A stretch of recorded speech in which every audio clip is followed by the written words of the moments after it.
যদি আমরা প্রাচুর্য চাই এবং হালাল সম্পদের প্রাচুর্য চাই, আমাদের উচিত হবে সূরা ওয়াকিয়ার উপর আমল করা। আল্লাহ পাক তৌফিক দান করুন।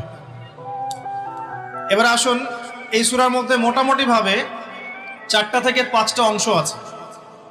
প্রথম অংশটাতে আল্লাহ রাব্বুল আলামিন ইযা ওয়াকাআতিল ওয়াকিয়া এখান থেকে শুরু করে প্রায় 10 নম্বর আয়াত পর্যন্ত আল্লাহ রাব্বুল আলামিন এখানে কিয়ামতের কথা বলছেন, যে কিয়ামত অবশ্যম্ভাবী, এটা ঘটবেই, এ বিষয়ে কোনো সন্দেহ নাই। এবং কিয়ামত যখন ঘটবে তখন মানুষ 3টা দলে ভাগ হয়ে যাবে। কয়টা দল? 3টা। একটা হচ্ছে ডান পার্শ্বওয়ালা আসহাবুল ইয়ামিন, যারা আল্লাহ রাব্বুল আলামিনের ডান দিকে থাকবে। একদল হচ্ছে আসহাবুশ শিমাল, যারা আল্লাহ রাব্বুল আলামিনের বাম দিকে থাকবে। আর এখানে বলা হচ্ছে আসহাবুল মাইমানাতি ওয়া আসহাবুল মাশআমা, অর্থাৎ ডানপন্থী এবং বামপন্থী। দুনিয়াতে যেমন আছে না ডানপন্থী বামপন্থী, আল্লাহ রাব্বুল আলামিনের কাছেও কিয়ামতের মাঠে একদল মানুষ আল্লাহ পাকের